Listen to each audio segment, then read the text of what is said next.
Right, before we dive into what might be the most dramatic royal reckoning in living memory, smash that subscribe button and hit the notifications bell because UK Informate is bringing you the story that has genuinely shaken the monarchy to its core, and you absolutely cannot miss what comes next.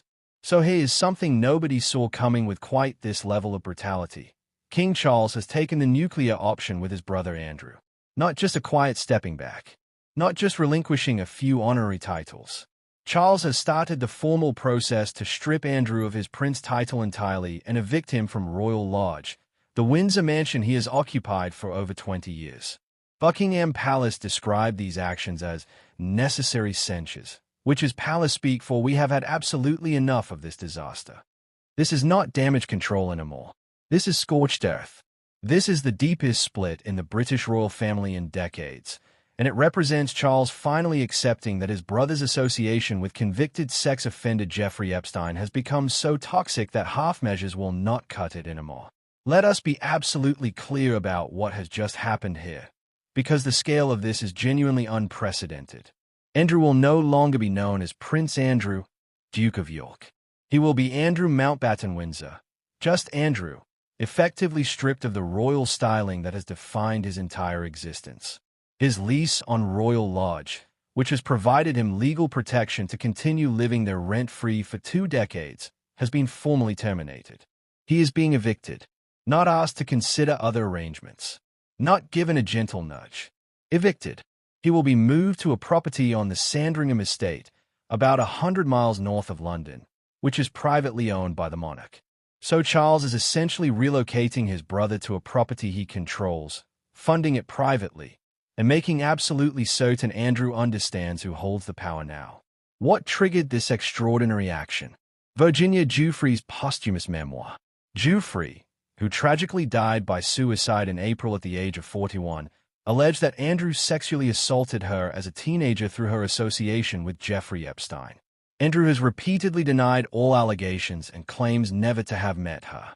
But the release of her memoir reignited scrutiny that had been simmering for 15 years, and this time, the palace clearly decided it could no longer defend the indefensible. Giuffre's family released a statement saying an ordinary American girl, from an ordinary American family, brought down a British prince with a truth and extraordinary courage.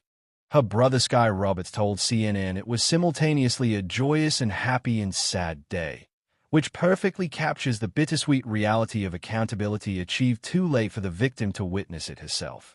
The timing of all this is crucial. Andrew had attempted to end renewed scrutiny earlier this month by voluntarily relinquishing use of his titles. But that gesture did absolutely nothing to stem negative headlines.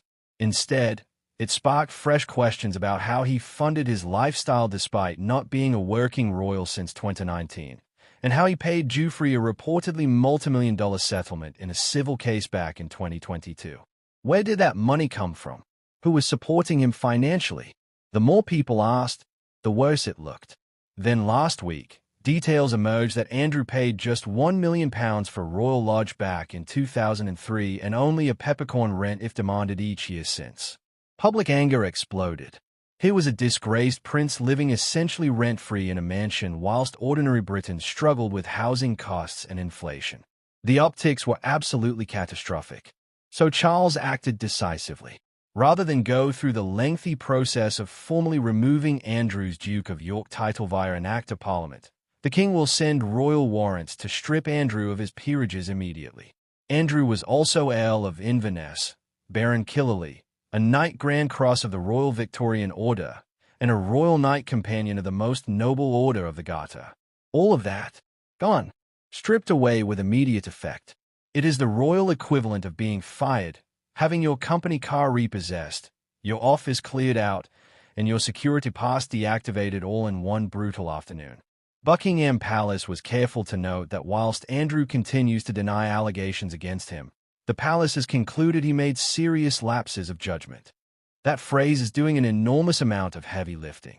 Lapses of judgment does not quite capture befriending a convicted sex offender, inviting him to royal properties, maintaining contact after his conviction, and then giving a disastrous Newsnight interview where you claimed you could not sweat and spent time at Pizza Express in Woking.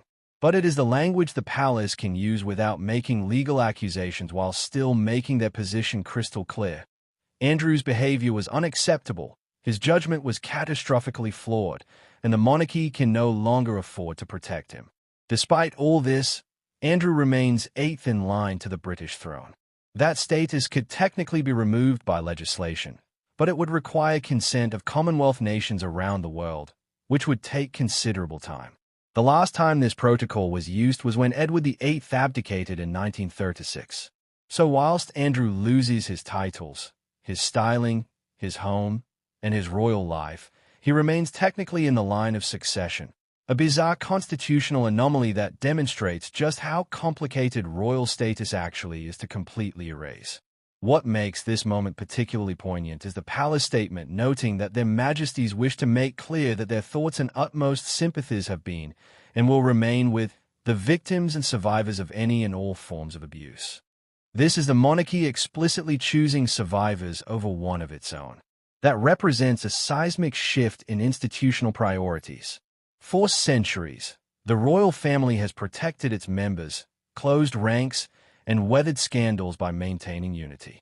Charles has broken that pattern. He has chosen institutional credibility over family loyalty, and that choice will define his reign. Sky Roberts told CNN that his sister Virginia had been fighting for accountability for years, always maintaining that only one of them was telling the truth and she knew it was her. He said this decision vindicated her courage and sent a message to survivors everywhere. We believe you. We see you. For the Giuffre family, this represents not just vindication but victory, though tragically one that Virginia herself cannot witness. Her family vowed to continue fighting until all associates of Epstein face similar accountability, naming Ghislaine Maxwell specifically. This is not the end of their campaign. It is validation that their fight was justified and effective. For Charles, this decision cements his willingness to take difficult, painful action to protect the monarchy. He has evicted his own brother, stripped him of titles, and publicly sided with his accusers. That takes extraordinary resolve, especially whilst battling cancer and managing countless other royal crises. But perhaps Charles understands what many monarchs before him did not. Thanks ever so much for watching, everyone. We will catch you in the next one.